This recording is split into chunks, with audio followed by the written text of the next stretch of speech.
Vamos lá. Senhor Deus, muito obrigado pela tua presença no coração de cada um de nós.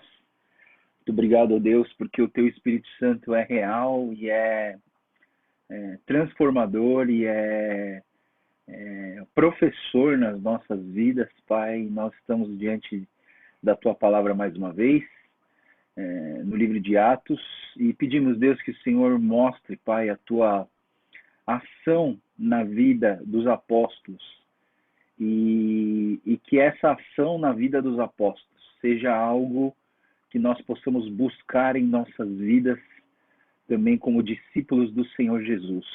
Obrigado, Deus, pela tua presença na casa de cada um, Pai, e eu pedimos que o Senhor continue derramando a tua graça, da tua proteção, da tua direção sobre as nossas vidas, Pai. Fala conosco durante essa porção da tua palavra, que nós possamos meditar e refletir debaixo da direção do teu Espírito Santo, e não só de sabedoria humana, mas debaixo da tua graça e da tua direção. Oramos tudo isso em nome de Jesus. Amém. Vamos lá, então. O capítulo 9 ele é marcado pela conversão de Saulo, mas não fala só sobre a conversão de Saulo, né? Fala sobre Enéas, fala sobre o crescimento da igreja, fala sobre a ressurreição de Dorcas. Então tem bastante coisa para a gente ver aqui. Vamos lá. Então o texto de hoje, né? Ele é uma continuação do capítulo 8, lógico, né? A gente vê assim que Paulo, a gente vê que depois que Estevão morreu, a igreja se espalhou e a perseguição começou a ficar mais forte em cima da igreja do Senhor Jesus, né, em Jerusalém. E essa dispersão que a gente chama de diáspora, ela foi algo bom, ela foi algo que edificou muito a igreja de Jesus, né, por conta do alcance, né? Então, assim, quando a gente espalha, a gente alcança mais pessoas, né? Então, assim, às vezes a gente enxerga só como coisa ruim quando existe uma expansão, né? As pessoas se dividem, se espalham, mas não, existe orientação de Deus quando as igrejas são plantadas em outros lugares, quando missionários forem enviados para outros lugares, né? E eu sei que um monte de gente fica com medo, mas eu já tenho orado.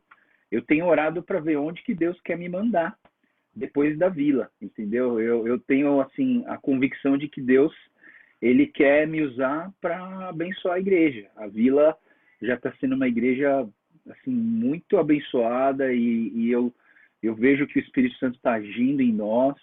E eu tenho caminhado e lutado e me dedicado para que seja uma igreja amadurecida, para que eu possa ir para outro lugar, né? E eu não sei para onde, né? Eu tenho orado por um lugar específico, né? Não falei para ninguém ainda, só para o bispo, né? E eu tenho orado por um lugar e vamos ver a direção de Deus, né?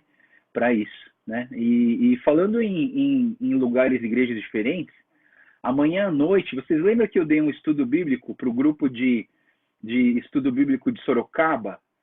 Terça-feira à noite, eles fazem um grupo de estudo bíblico, né? Amanhã à noite eu vou dar mais um estudo bíblico para eles e vai ser no nosso Zoom. Então, se você quiser entrar amanhã à noite, vai ter estudo bíblico, vai ser sobre a morte de Jesus. Então, eu vou dar 2 estudos. Essa semana eu vou falar sobre a morte de Jesus. E na semana que vem, ainda lá em Sorocaba, na terça-noite, eu vou dar aula sobre a ressurreição de Jesus. Então vai ser 2 aulas, né? Amanhã à noite eu vou dar sobre a morte de Jesus e a outra eu vou dar sobre a ressurreição de Jesus, que eles pediram para mim. Eles pediram para mim dar esse estudo há 3 meses atrás, né? Mas vamos lá. Então aqui a gente vai ver Saulo, né? Respirava ameaças de morte contra os discípulos do Senhor, dirigindo ao sumo sacerdote. E aí eu vou deixar em negrito aqui, né? Ele falou assim, de maneira que caso encontrasse ali homens e mulheres que pertencessem ao caminho E é engraçado, né, que antes deles serem chamados de cristãos, eles eram chamados de seguidores do caminho. Por quê? Porque Jesus se dizia o caminho, a verdade, a vida, né? Então, assim, de certa maneira, essa questão do caminho, ela tem a ver com o caminho que é Jesus Cristo. Então, eles chamavam os discípulos de Jesus de seguidores do caminho, né? E o Paulo está perseguindo exatamente esses, os seguidores do caminho. Em sua viagem, quando se aproximava de Damasco, de repente brilhou ao redor uma luz vinda do céu. E ele caiu por terra e ouviu uma voz que dizia: Saulo, Saulo, por que você me persegue? Né? E logo depois, Paulo ele faz essa pergunta: quem és tu, Senhor? É muito importante a gente entender que Paulo ele não é um ateu, Paulo ele não é um cara que não conhece a Deus. Paulo ele é um cara que conhece a Deus do Velho Testamento. Paulo ele era perito na lei. Paulo era um religioso. Paulo era uma pessoa que se dedicou a sua vida aos estudos do Velho Testamento. Vamos dizer assim, de Gênesis até Malaquias, o Saulo ele sabia de tudo. Ele conhecia as profecias, ele conhecia todas as histórias do Pentateuco, os mandamentos, ele conhecia todas essas coisas, ele conhecia o Deus do Velho Testamento, mas ele não reconhecia que Jesus Cristo era o Deus aqui na Terra. Então é interessante porque quando essa voz vem para o Saulo, a voz ela não vem falando assim, eu sou Jesus. A voz vem falando que Saulo, Saulo, por que você me persegue? A voz vem como veio para Samuel. Samuel, Samuel, lembra quando Samuel era pequenininho, né? Então assim, o Deus de Israel é um Deus que conhece o nosso nome. E o Deus de Israel, ele chama a gente pelo nome. E aqui nesse texto a gente vê que o Deus de Israel está chamando Saulo, Saulo, porque você me persegue. E aí o Saulo, ele fica em crise. Essa pergunta, quem és tu, Senhor, é uma crise. Por que é uma crise? Porque, como assim eu te persigo? Eu sou o maior adepto à fé do Deus de Israel. Eu sou o cara eu sou o mais fiel de todos os seguidores do Deus de Israel, do Deus único, né? Do Deus que criou o céu e a terra, do Deus de Isaac, Abraão, Jacó. Então, assim, como assim, Senhor? Quem é você para você falar para mim que eu te persigo? Você entende? E aí vem a revelação do Espírito Santo, né? Jesus ele vai até Saulo e diz assim: eu sou Jesus a quem você persegue. E aqui dá um nó na cabeça do Paulo. Aqui dá um revertério cerebral na vida do Saulo. Por quê? Porque aqui ele chega a essa conclusão de que o Deus de Israel é o Deus que é Jesus Cristo. E aí ele está perseguindo pessoas do time dele, né? É como se assim, se eu fosse corintiano e aí eu começo a perseguir os palmeirenses, mas eu descubro que os palmeirenses também são corintianos, né? Teve uma situação muito engraçada, aquele seu Taquiaque, né, que é de Diadema, que ele vem na nossa devocional de vez em quando, ele passou um acampamento inteiro usando um boné, e era o boné do Corinthians. Aí no último dia eu falei pro seu Taquiaque, seu Taquiaque, você é corintiano, né? Ele falou, não, eu sou São Paulino, eu detesto os corintianos. Você Taquiaque, mas você tá usando o boné do Corinthians. Ele, sério? Isso aqui é do Corinthians? Tava assim, CP, Corinthians Paulista. Você Taquiaque, você tá usando o chapéu do Corinthians. Aí o Taquiaque ficou muito chateado, ficou muito bravo. Daí eu falei pra ele assim, seu Taquiaque, talvez você seja corintiano lá no fundo, né? Mas o que é isso? Eu digo assim, né? Que o Espírito Santo, ele revela os nossos equívocos. Em que sentido, né? No sentido de que, às vezes, a gente não está errado, mas a gente está com algum pensamento direcionado de uma forma errada. Por exemplo, os dons, né? No domingo a pregação foi sobre os dons. Eu acredito que nessa pregação de domingo, muitos equívocos foram consertados. Não é que você estava errado, mas assim, alguns equívocos foram consertados, né? E aí eu penso assim, né, que Paulo, ele tinha um erro, né? Ele estava na direção, ele estava indo em direção a Deus, ele queria ser uma pessoa direitinha em relação a Deus, mas ele estava perseguindo o próprio Deus, ou seja, é um equívoco, e o Espírito Santo, ele revela nossos equívocos, ele ensina a gente, ele faz a gente abrir os nossos olhos e enxergar talvez alguma coisa que a gente pensava errado e agora Deus alinha, né? Eu vou até dizer uma coisa para vocês, né? A palavra profecia, hoje, no Novo Testamento, hoje, na nossa vida, nos dias atuais, a profecia tem sido algo muito mal interpretado. Porque ou você pensa em profecia como uma bola de cristal, um oráculo de revelações do futuro, de premedição do futuro, né? Que não é, né? Ou você simplesmente abole essa palavra da tua vida, que é a igreja conservadora aboliu essa palavra profecia da igreja, né? Não, então isso é coisa de pentecostal. Então, o pentecostal que faz isso. Então assim, nós não somos do movimento profético, então não fala disso para mim. Então, o que eu penso é o seguinte, talvez essa questão das revelações proféticas, do movimento profético, está sim sendo restaurado o equívoco dentro do meio cristão, né? E eu creio que a nossa igreja, por exemplo, é um exemplo disso. Nós estamos profetizando nas salas de oração, né? Só que assim, a gente nunca chama de profecia, né? Tipo, eu vou fazer uma profecia sobre a sua vida, não. Mas a gente está profetizando porque a gente está orando com autoridade, com poder, a gente está trazendo palavras da Bíblia sobre a vida das pessoas e as pessoas têm recebido essas palavras e elas estão sendo tocadas e transformadas, né? E eu vou falar uma coisa aqui que quem é da intercessão tipo a tia Alice vai concordar comigo. Muita gente de outras igrejas estão entrando na sala de oração. Às vezes até mais do que gente da nossa própria igreja. Mas não tem problema, né? Entra quem quer, né? E lá tem sido um momento fantástico, fantástico mesmo, de revelação da palavra, né? E eu creio aqui que o Espírito Santo, ele revela os nossos equívocos. O Espírito Santo, ele nos ensina, ele nos dirige para vivermos de uma forma que agrada ao Senhor. Outra coisa que eu vejo nesse texto aqui é que o Espírito Santo conecta o que nós conhecemos com a nossa fé. O Espírito Santo, então Paulo, ele tinha um conhecimento de Deus, mas ele ainda não tinha fé de que Jesus era Deus. Então ele conectou agora, e totalmente pelo poder do Espírito Santo, ele conectou o conhecimento com a fé.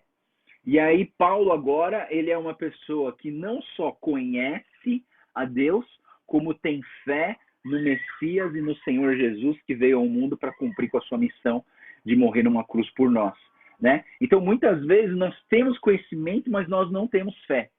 E aí o que adianta você ter conhecimento se você não tem fé? E aí que entra o Espírito Santo. E aí vem também de talvez porque Deus queira mais do que a gente busque de verdade, né?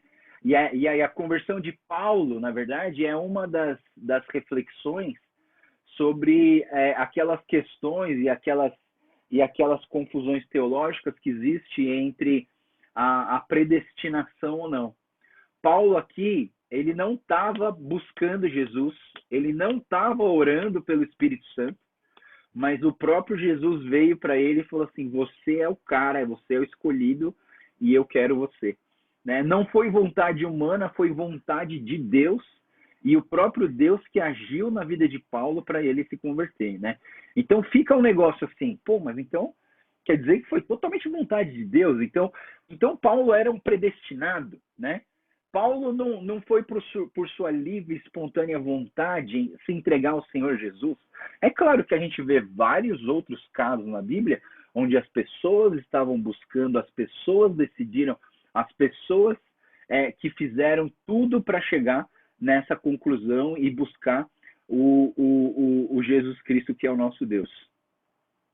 Estão perguntando se eu vou gravar à noite. Vou gravar à noite, eu vou mandar para vocês também, tá? Não precisa ficar preocupado, vou gravar. Então vamos lá. E aí a gente tem outra coisa que a gente vê do Espírito Santo nesse texto aqui, é que o Espírito Santo conduz as nossas reflexões e a conversão dos nossos pensamentos e a conversão dos nossos corações, né? Então é importante a gente entender isso. Paulo, nesse momento aqui, Saulo, ele está tendo uma reflexão. Caramba, tudo aquilo que eu conhecia antes de Deus estava incompleto, mas agora a coisa tá completa, né? E agora, como ela está completa, agora eu consigo entender que Jesus é o Messias, que Jesus é o Senhor. Então, tudo isso são reflexões dirigidas e direcionadas pelo próprio Espírito Santo nas nossas vidas, tá bom? Vamos lá, vamos para o próximo texto que vai falar sobre o Ananias. O Ananias era um discípulo de Jesus e aí o texto diz que lá em Damasco havia um discípulo chamado Ananias e o Senhor chamou numa visão Ananias. Eis-me aqui, Senhor, respondeu ele. E a primeira coisa que eu vejo nesse texto aqui sobre o Espírito Santo é que o Espírito Santo nos chama, né?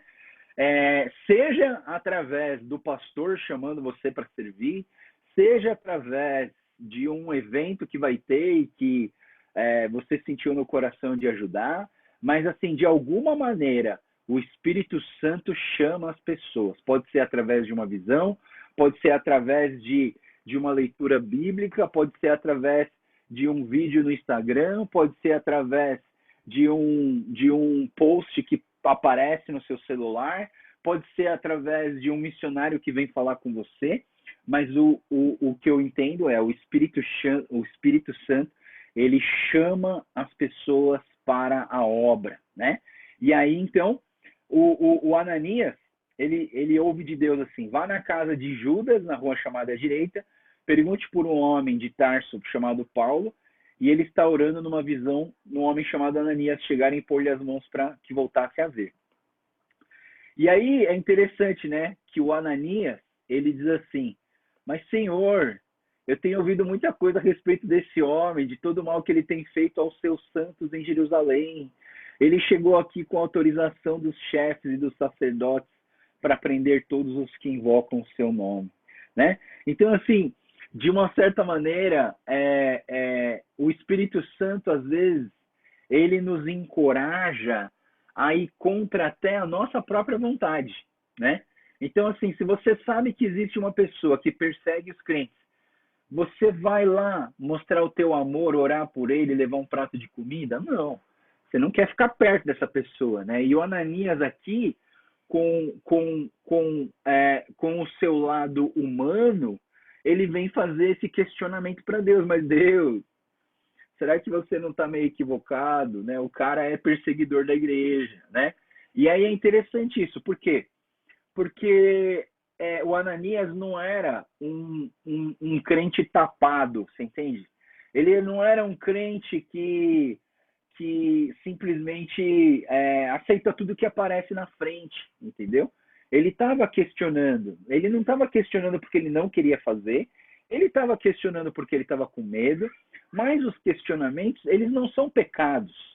O pecado é você ficar no questionamento, né? Mas o Ananias, ele questionou a Deus, mas Deus confirma para ele, vá, esse homem é meu instrumento escolhido para levar o meu nome perante os gentios e perante os seus reis. E aí vem a frase que é mais esquisita, né, pessoal? Ele diz assim, mostrarei a ele o quanto ele deve sofrer pelo meu nome, né? E aí eu penso o seguinte, né, pessoal? Ninguém aqui gosta de sofrer, não é verdade? Ninguém aqui pede para sofrer. Oh Deus, eu quero sofrer. Ninguém pede para sofrer. Mas aqui, nessa época, né, quando você vê os discípulos, né, quando eles eram chicoteados e presos, eles voltavam para os irmãos da igreja e falavam assim, puxa, que bom que eu fui considerado digno de sofrer pelo nome do Senhor Jesus. E eu penso o seguinte, pessoal, eu acho que a gente não precisa ter medo de sofrer, né? Eu acho que a gente precisa ter medo de não fazer a vontade de Deus. A gente não precisa ter o medo de sofrer, mas a gente precisa ter medo de não fazer aquilo que o Espírito Santo falou para a gente fazer. Você entende, pessoal? É uma perspectiva diferente. O sofrimento, ele passa a ter uma perspectiva diferente. Quando você entende que dentro do propósito da graça e da salvação de pessoas, o sofrer faz parte. E aí, quando eu leio uma coisa dessa, eu penso, por exemplo, em missionários e pastores como o meu avô, como os pais da tia Keiko, como caras que se deram, se dedicaram, que viveram a pobreza, que escolheram pelo pior caminho, mas que ouviram o chamado de Deus e resolveram seguir os caminhos do Senhor. E mesmo que eles passassem por sofrimento, eles preferiam sofrer do que não fazer a vontade de Deus. E eu creio que tudo isso é capacidade do Espírito Santo. Né? Isso não é masoquismo. Né? O masoquismo é essa doença psicológica de pessoas que gostam de sofrer. Eu acredito que nenhum crente gosta de sofrer. Mas se for pela causa, a gente sofre, né? Então, assim, e quem capacita para isso? É o Espírito Santo. O Espírito Santo, ele capacita e ele dá coragem para a gente enfrentar o sofrimento nas nossas vidas. Agora, eu penso assim, né, pessoal? A bênção se perde no momento que a gente começa a complicar, no momento que a gente começa a reclamar do sofrimento. Eu acho que a bênção se perde no momento em que a gente começa a reclamar no sofrimento. Ah, Deus, por que você fez isso comigo? Ah, Deus, eu me dediquei tanto, por que eu estou assim hoje? Ah, Deus, por que você não me deu aquilo que eu queria? Ah, Deus, porque... Você entende o que eu quero, o que eu penso comigo mesmo, né? A opinião pessoal, tá, pessoal? Mas eu penso o seguinte, quando você reclama, você perde a bênção daquilo que você foi chamado, né? E esse sofrimento passa a ser um peso ao invés de ser uma glória para o Senhor Jesus, né? E isso tudo é o Espírito Santo que capacita as nossas vidas. Por isso eu não reclamo das dificuldades, eu tento não reclamar, né? Às vezes eu reclamo, né? Eu também sou carnal, né? Mas assim, a gente tem que procurar não reclamar das dificuldades que a gente tem na nossa vida. E a gente reclama demais, né? E aí o Ananias vai lá para o Paulo e fala, irmão Saulo, o Senhor Jesus lhe apareceu no caminho por onde você vinha e enviou-me para que você volte a ver e seja cheio do Espírito Santo. Então, ó, presta atenção no que está acontecendo. Paulo, ele se converteu no caminho para Damasco. Aqui, o Paulo foi cheio do Espírito Santo, ele foi batizado no Espírito Santo. E aí, o próximo texto diz assim, imediatamente algo como escamas caiu dos seus olhos, ele passou a ver, levantando e foi batizado. Você entende, pessoal? Assim, tem gente que coloca uma ordem assim, primeiro você é convertido, depois você é batizado nas águas, depois você é batizado no Espírito. Não, pessoal. Esses dois batismos tanto faz, mas eu acredito, para mim eu entendo o seguinte, ninguém é batizado no Espírito Santo antes de converter.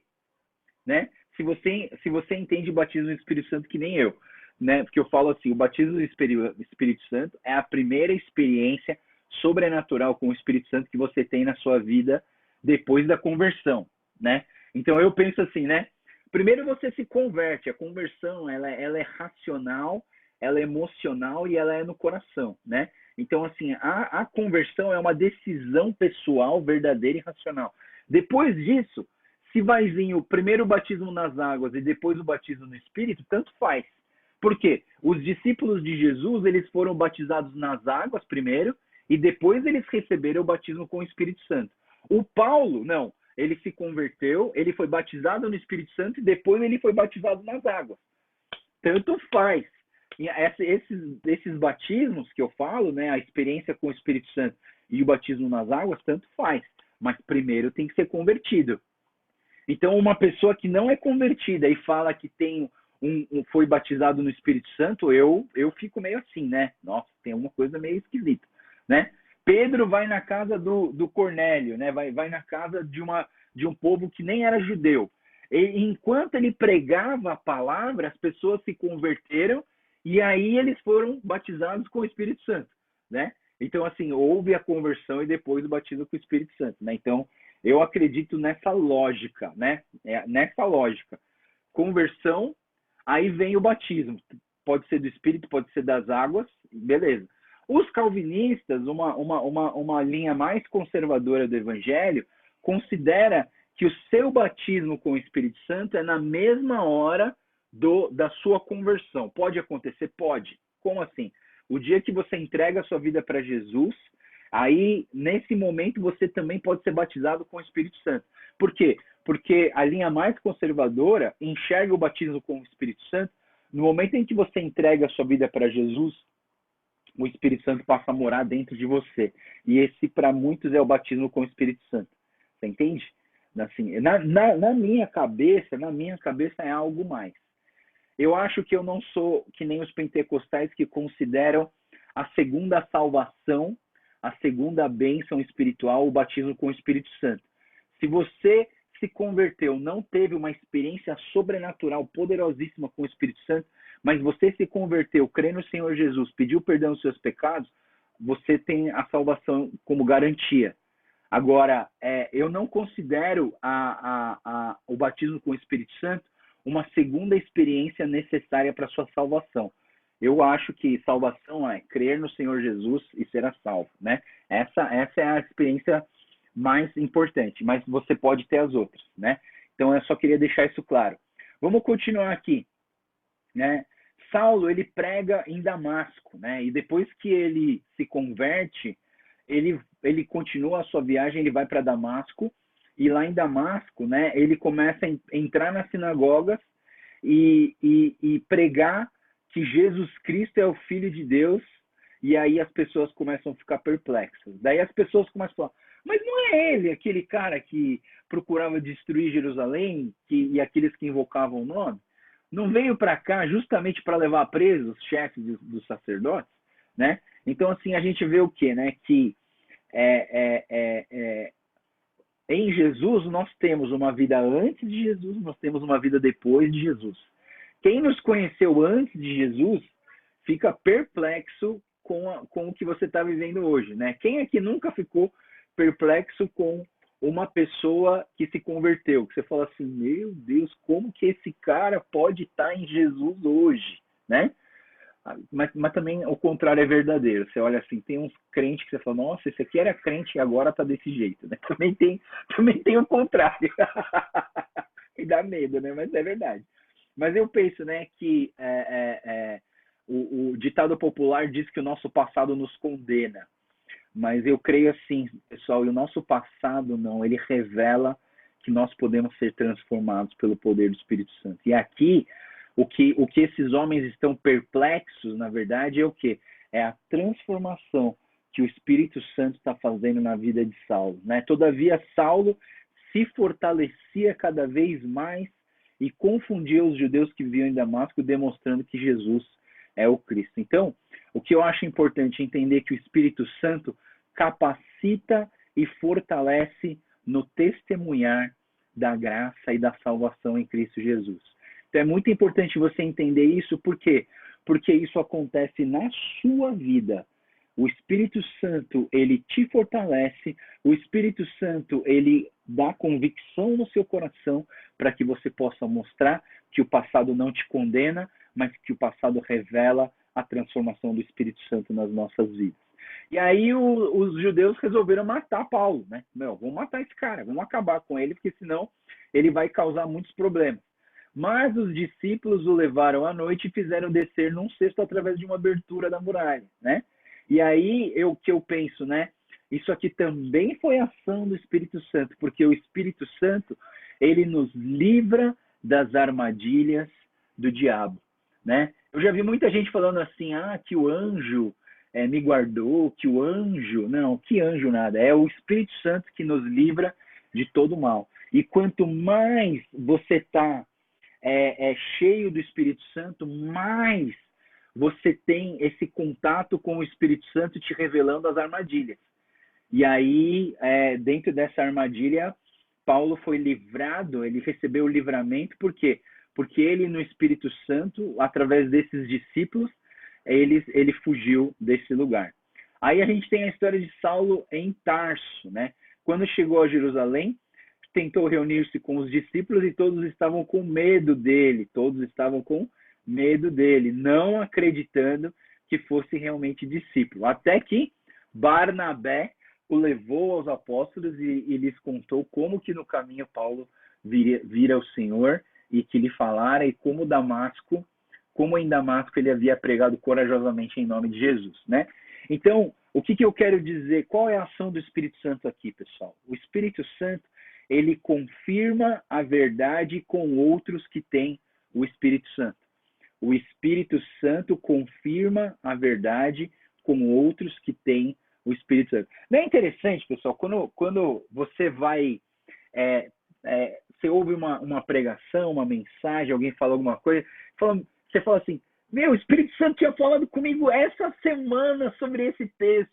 O Espírito Santo tinha mostrado para mim essa semana que ele falou para mim sobre isso. Eu ouvi uma pregação essa semana que falava sobre isso. O que é isso, pessoal? Isso é a confirmação do Espírito Santo nas nossas vidas. Então, sempre que eu escrevo uma série de pregação, o que eu faço? Eu compartilho com o pastor Daniel Nishimura e com a Isa. E nós juntos, nós vamos ver se essa é a direção do Espírito Santo nas nossas vidas. Então, eu, o pastor Daniel e a Isa, a gente tem algumas reuniões, e essas reuniões a gente conversa sobre se isso está no coração deles ou não também. E assim, geralmente, eu acho que talvez uma vez em toda a história minha na Vila Mariana, que a gente não se alinhou numa chamada dessa de pregação. Mas por quê? Porque uma pessoa cheia do Espírito Santo recebe a direção do Espírito Santo. As outras pessoas cheias do Espírito Santo também confirmam aquilo que o Espírito Santo está falando para um, está confirmando com os outros. Você entende? Então, assim que funciona. Por quê? Porque no reino de Deus não existe cavaleiro solitário, né, pessoal? No reino de Deus não existe um cara só que levanta uma igreja, que faz um trabalho. Não. Nós andamos como corpo de Cristo. É um trabalho de time, né? É um time que trabalha para alcançar o propósito do reino de Deus aqui na Terra. Nunca Deus vai usar uma pessoa só. O único que completou a missão sozinho foi Jesus Cristo, porque ele tinha que completar essa missão sozinho. Mesmo assim, ele chamou os discípulos para caminhar junto. Agora, não existe mais trabalhar sozinho. A igreja não é uma igreja que chegou até aqui só por causa de um pastor. A igreja chegou aqui porque um monte de gente cheia do Espírito Santo trabalhou junto para chegar até aqui, né? Então isso confirma que o Espírito Santo não trabalha só em uma pessoa, mas ele trabalha em várias pessoas. Mas essas pessoas têm que estar cheias do Espírito Santo. Porque se essas pessoas estiverem cheias de carnalidade, a coisa não vai andar, né? Porque um quer ir para frente e o outro quer ir para trás, né? Então, assim, é complicado, né? Então, assim, não vou falar, né? Mas eu acho assim que é importante a gente ter esse alinhamento, né? Aí Paulo ficou com eles e andava com liberdade em Jerusalém, pregando corajosamente em nome do Senhor Jesus, né? E era interessante que o Espírito Santo ele nos encoraja para isso. Talvez a gente não se sinta digno, mas o Espírito Santo nos encoraja para pregar o Evangelho. E aí diz aqui que a igreja cresce, versículo 31, ele diz assim, a igreja passava por um período de paz em toda a Judéia, Galiléia e Samaria, ela se edificava, encorajada pelo Espírito Santo, crescia em número, vivendo em temor no Senhor. Deixa eu falar uma coisa muito interessante para a nossa igreja também. No momento, nós não estamos vendo aquelas grandes dificuldades na nossa igreja, tipo, gente caindo em pecado ou perseguição. A gente não está vendo, né? Hoje a nossa igreja está flutuando nas nuvens. A gente está indo numa pegada muito boa. Mesmo no meio da pandemia, nossa igreja está crescendo. Cada dia tem gente se convertendo. Toda semana tem gente entrando na nossa igreja. E aí eu penso, né? Nós estamos nesse período onde a igreja passava por um período de paz, né? Mas não vai ser toda hora assim, tá, pessoal? Eu vou dizer para vocês. Não vai ser toda hora assim. Vai ter momentos que vai ter conflito, vai ter momentos onde vai ter irmão brigando com o irmão, vai ter momentos onde vai dar confusão, né? Mas o que eu penso? Eu penso o seguinte, pessoal. Já que a nossa igreja está descendo a ladeira com o carro desenfreado, arrebentando com as portas do inferno, vamos aproveitar esse tempo para crescer, vamos aproveitar esse tempo para fazer a vontade de Deus, vamos aproveitar esse tempo para chamar mais e mais pessoas para a nossa igreja, e aí a gente vai, porque vai chegar uma hora que vai ter dificuldade, eu creio nisso, vai ter uma hora que vai ter dificuldade, mas vamos aproveitar o tempo bom e vamos crescer no Senhor. E aqui diz que a igreja, ela era edificada, era encorajada pelo Espírito Santo. E eu creio que todas as ações da nossa igreja que tem nos encorajado, os cultos dominicais, as INCs, as devocionais, as reuniões de oração, todas essas coisas têm sido o que para nós? Tem sido o encorajamento do Espírito Santo para a gente continuar prosseguindo. Vamos lá, a cura de Enéas e a ressurreição de Dorcas, a gente acaba. Então, aqui nesse texto, a gente vê que o Pedro, né, e eu digo para vocês que, se eu não me engano, até o capítulo 13 de Atos, na verdade, o foco está em Pedro, e do 13 em diante, o foco está em Paulo. Então, são dois momentos, dois blocos que separam o livro de Atos. A gente vai perceber isso mais tarde. Continuando com Pedro aqui, Pedro foi visitar os santos que viviam em Lida, e ali encontrou um paralítico chamado Enéas. E o Pedro disse para Enéas, Enéas, Jesus Cristo vai curá-lo, levante-se e arrume a sua cama. Ele levantou imediatamente, todos viviam em Lídia, em Sarona, viram e se converteram ao Senhor. Pastor Joel, mas não é o Espírito Santo que cura as pessoas? Por que o Pedro falou que para o Enéas que Jesus Cristo vai curá-lo, né? Aí eu digo para vocês, né, pessoal, não existe nenhum equívoco nesse texto, não. Todos nós somos curados na autoridade do nome do Senhor Jesus, porque só o nome de Jesus tem toda a autoridade para a gente fazer qualquer coisa. Mas a ação da cura, a ação do milagre é uma ação baseada no dom espiritual manifestacional em Pedro, para que Pedro levantasse esse paralítico do chão. Vocês estão entendendo, pessoal? Que legal. Domingo você entendeu o que é um dom manifestacional. Agora a gente entende que o dom manifestacional está sendo agido através de Pedro nesse momento. Não que Pedro use o dom manifestacional para qualquer coisa. Você entende, pessoal? Porque senão todas as pessoas ao redor de Pedro iam ser curadas, mas não é verdade. Jesus Cristo não curou todo mundo. Você entende? Mas o dom manifestacional, ele tinha o propósito. Qual que era o propósito? O propósito de que as pessoas se convertessem. Sinais e maravilhas acompanham aqueles que pregam a palavra de Deus. Então, para nós crermos na palavra de Deus, algumas vezes é necessário para nós ver milagres. Mas lembra do Tomé com Jesus Cristo? Jesus diz o quê? Felizes são aqueles que creram e não viram. Pessoal, então você precisa ver milagre para crer em Jesus? Não. Felizes são aqueles que creram e não viram. Mas se algumas pessoas precisam ver para crer, Jesus, o nosso Deus, vai trazer milagres para que essas pessoas sejam transformadas e elas se convertam no Senhor. Então, o grande propósito do milagre de Enéas foi o quê?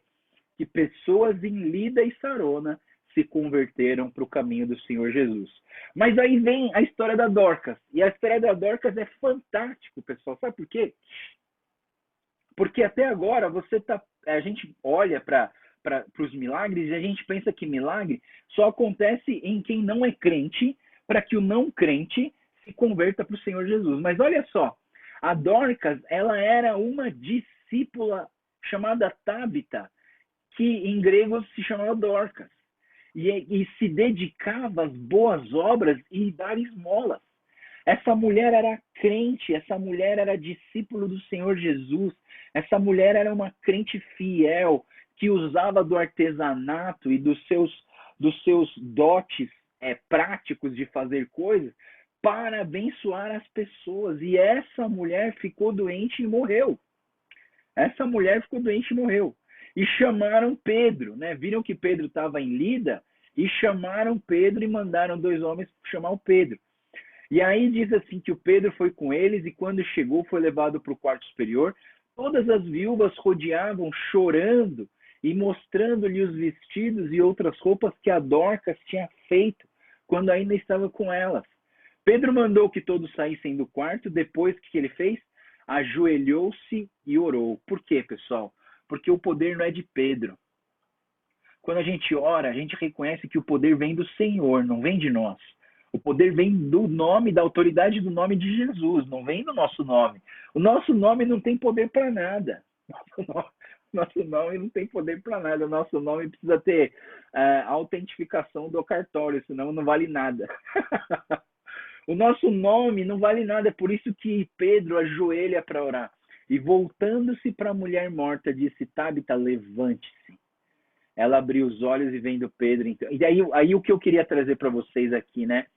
O milagre, ele não é só para quem não é crente. O milagre pode acontecer com quem é crente.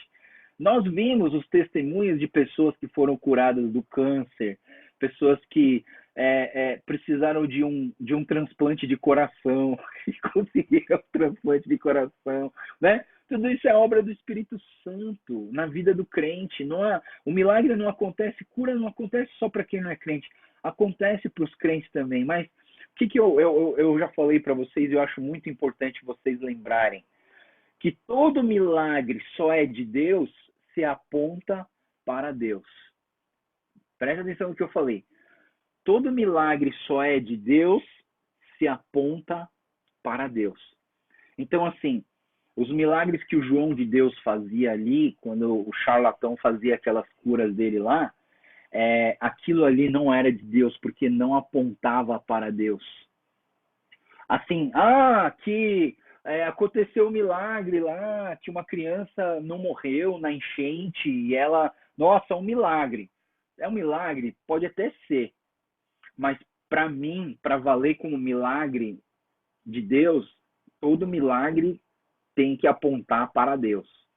Você entende, pessoal? Então, assim, é importante você ver isso, porque no mundo você vai ver vários milagres acontecendo. Tipo, uma estátua da Maria, saiu lágrima de sangue do olho da estátua. Isso pode acontecer? Pode, é um milagre, sei lá. Mas isso tem apontado para Deus ou isso tem apontado para outras coisas? Você entende? Então, se aponta para outras coisas, eu penso assim, poxa, então não é um milagre que vale para mim. Para mim só vale milagre que aponta para Deus, que mostra Deus nesse milagre. E aqui a gente vê que o Espírito Santo, ele ressuscitou essa mulher e, de fato, esse se tornou conhecido em toda a cidade de Jope. E o que aconteceu? Muitos creram no Senhor. Todo sinal e maravilha acompanha a palavra de Deus. Se um milagre aconteceu na sua vida, é porque esse milagre precisa ser testemunhado para as pessoas, para que essas pessoas conheçam o Senhor Jesus. Então, o Espírito Santo, ele revela as obras realizadas por ele através de nós. E eu acho fantástico. Eu conheci um grupo de mulheres chamadas Projeto Dorcas. E o Projeto Dorcas era um projeto onde as pessoas faziam artesanatos para abençoar as pessoas, né? E eu acho muito legal isso, né, pessoal? A gente ter esse coração de usar as pequenas coisas que a gente sabe fazer para abençoar as pessoas e os irmãos. E o Espírito Santo usa isso. O Espírito Santo usa as pequenas coisas que a gente faz para que as pessoas sejam abençoadas, para que a glória de Deus seja manifestada, para que as pessoas sejam cheias do Espírito e reconheçam que Jesus é o Senhor. Amém? Vamos fechar os nossos olhos, então, e vamos orar. Hoje a gente viu várias ações do Espírito Santo, né? Eu queria que nós pudéssemos orar nesse momento, né? Feche os seus olhos e fala assim: ô Deus, ô Espírito Santo, enche a minha vida.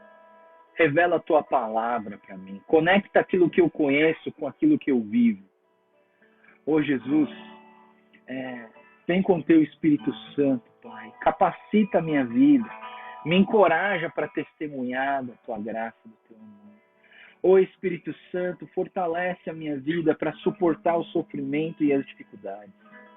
Ô Espírito Santo, dá direção para mim, para eu saber aonde é para eu servir, como é para eu servir. Ô Espírito Santo, enche a minha vida, age através de mim. Faz milagres através de mim para que as pessoas conheçam a tua palavra. Ô Espírito Santo, transforma meu coração para que eu possa ser uma pessoa que reflete, que brilha a luz de Cristo em mim. Ô Espírito Santo, me ensina a usar com autoridade o nome do Senhor Jesus. Porque o meu nome não tem autoridade nenhuma, Jesus. Mas o seu nome tem toda a autoridade debaixo do céu e debaixo da terra. Jesus, obrigado, Pai. Oh, Deus. Oh, Jesus. Derrama do teu Espírito Santo sobre nós. Oh, Jesus. Jesus. Senhor Deus, nós te pedimos, Pai, que o teu Espírito Santo encha os nossos corações. Eu oro, Deus, para que as pessoas tenham experiências sobrenaturais, poderosas com o teu Espírito Santo, Pai. Que o Senhor converta os nossos corações para os teus caminhos, cada dia, Senhor. Converta as nossas emoções, converta a nossa mente, converta o nosso bolso, converta tudo aquilo que não vem de encontro com a tua vontade. Ô Espírito Santo, enche as nossas vidas. Derrama do teu Espírito Santo sobre nós, Pai. Queremos transbordar do teu Espírito Santo. Queremos ser tão cheios da tua graça e do teu Espírito, que do nosso interior fluirão rios de águas vivas, águas transformadoras, águas que vêm do trono de Deus, para a tua glória e para o teu louvor. Te pedimos tudo isso em nome do Senhor Jesus. Amém. Amém, Jesus. Obrigado, pessoal. Amanhã tem devocional, amanhã é o capítulo 10 só, tá bom? A gente vai fazer a devocional 9 horas, no horário normal, amanhã, tá?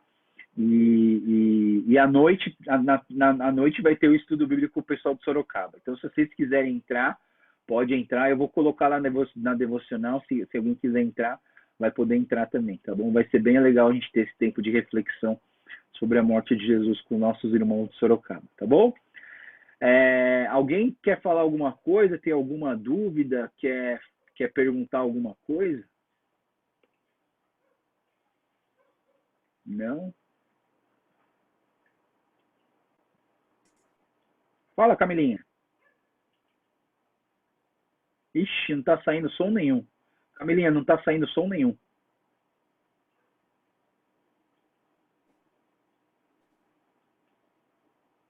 Ixi, não tá saindo som nenhum. Aí, isso. Aí, agora deu, tá agora saindo, deu. pastor? Agora deu, então agora tá. deu. Pastor, eu queria perguntar uma coisa, não é desse capítulo que a gente estudou hoje, sabe? É do que a gente estudou naquele outro dia. Sabe, eu fiquei pensando naquele versículo, sabe, que fala do Felipe, sabe, no 39, quando eles saíram das águas lá, que ele batizou, né, o eunuco, e aí fala que o Espírito Santo tomou Felipe e levou ele para outro lugar, e aí ele apareceu, tipo, no norte da cidade. Tipo assim, um modo de dizer, tipo, um sentido figurado, que o Espírito Santo levou ele até lá, Ou literalmente, sei lá, o Espírito Santo fez ele Literal. sumir e Literal. aparecer lá. Não, é literal, né? É literal, tanto é que me faz imaginar um desenho do Dragon Ball que o cara faz um negócio assim e de repente ele Eu aparece. pensei nisso também. Eu fiquei pensando, gente, é tipo teletransporte Não, que bota... é literal, mas você não vê em nenhum outro lugar isso acontecer. Você entende? Uhum. Você não vê. Então, o que eu aprendi é assim, o que acontece só uma vez na Bíblia inteira não pode criar doutrina. Você não Sim, pode sim. orar por isso, você não pode criar doutrina em algo que aconteceu de uma forma É. exclusiva naquele momento. Então, por exemplo, Jesus cuspiu no chão, misturou barro e colocou no olho da pessoa. Ninguém vai fazer isso hoje no tempo de Uhum, Covid. uhum. Entende? Aconteceu uma única É. vez e não vai acontecer mais. Então, assim, é um Ah. caso. Eu creio no poder de Deus para fazer isso. Deus pode fazer isso, Deus pode, né? Quem sou eu para falar não? Mas nos estudos bíblicos que a gente faz teológicos, é É assim, literal. literal. O cara saiu de um lugar e E foi pro outro. assim, eu fiquei pensando assim, eu lembrei daquela parte lá do Velho Testamento que Deus leva, né? Tipo, que leva o Enoque, né? Enoque O Elias e o embora, o Elias no Elias. carruagem. Também era o poder do Espírito Santo, né? Com certeza, com certeza. Vai, Entendi. Alice. Uhum. Então, não é considerado experiência, né? Porque eu já ouvi várias vezes esse pessoal falando assim, aconteceu uma vez, isso não pode ser doutrina. Lógico, não é doutrina, mas a gente pode classificar como experiência, não é? Experiência de cada um tem uma experiência, não foi? É isso, né? Experiência de cada um tem uma experiência, né? Talvez a sua experiência seja algo mais comum, né? Como, tipo, você orou e falou em línguas. Pode ser uma coisa mais comum, mas é uma experiência sim, né? E foi dada pelo Espírito Santo de Deus. Quem sou eu? Por isso que quando eu vou numa igreja, eu vejo as pessoas caindo, dançando, imitando águia. Tipo, eu não falo nada na hora, porque assim, eu só vou saber se isso é de Deus depois, se essa manifestação trouxe transformação de vida. Porque se uma pessoa tem esses momentos de loucura e ela continua em pecado, fazendo tudo que é errado, tipo, o Espírito Santo não era o Espírito Santo que agiu naquele momento, entendeu? Eu acredito que é o Espírito Santo, sim, quando causa transformação de vida, né? E na vida de Filipe era nítido que ele era um servo do Senhor e, né? Coisas extraordinárias, sobrenaturais aconteceram porque o cara era cheio do Espírito Santo e o Espírito Santo precisava dele em outro lugar naquele momento. Então, foi embora, né? E também eu vejo assim que tem um dízimo, né? Então, a gente tem que aprender a discernir, né? Tem muita Exato. moda, dente de ouro, Exato. não sei o quê, cai, né? Então, a mão gente que tem brilha, tem que saber, tem que saber mão de discernir ouro. mesmo, né? E não cair Só nessas que, conversas, né? mas também não vai já chamando de tudo obra do diabo, né?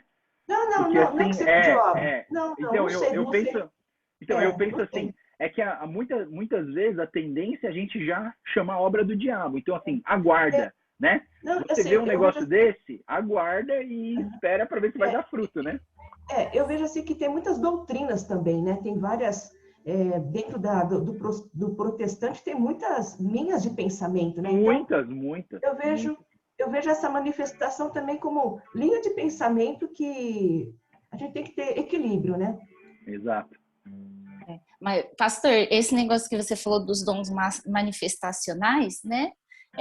Tipo, lá no Japão, por exemplo, na igreja lá, eu já vi irmã receber dente de ouro. Mas eu acho que era porque é um país onde as pessoas não acreditam e às vezes o Espírito Santo precisava fazer milagres para as pessoas se converterem. Exato. Né? Eu também não vou duvidar, entendeu? A pessoa fala, eu não vou duvidar. Eu falo assim, bom, aguarda e vê se o Espírito Santo trouxe transformação na vida, entendeu? Então, assim, na época do dente de ouro, assim, meus amigos também receberam, e era da Renascer, e a Renascer cresceu muito. Então, sei lá, não dá para julgar, né? E os caminhos também a gente não sabe, né? Depois a gente vê os escândalos da Igreja Renascer, né? Então, assim, no fundo, assim, você fica assim, né? A obra do Espírito Santo mesmo, né? Naquele momento, muitas pessoas conheceram. Mas eu vejo também assim, né? Que como nós somos pecadores, então a gente tem uma forte tendência para pecar. Mesmo que uma pessoa tenha ido no áudio, assim, do sermão e tal, se não tomar cuidado, a pessoa cai. Começa bem e termina mal, como você fala, né? O importante é acabar bem, né? Então, tem muita gente, a gente vê muito líder que começa bem e vai se achando, né? E aconteceu com o diabo, né? Com Satanás, né? Lúcifer. Então, é um cuidado que a gente tem que ter. Por isso que de joelho ninguém cai. Fica de joelho, fica humilde, fica orando, que de joelho ninguém cai. Tá bom? Beleza, pessoal. Deus abençoe. Tenha um ótimo dia. A gente se vê amanhã de manhã ou na oração das 9 da noite hoje, tá bom? Deus abençoe e a gente se vê amanhã. Tchau, pessoal.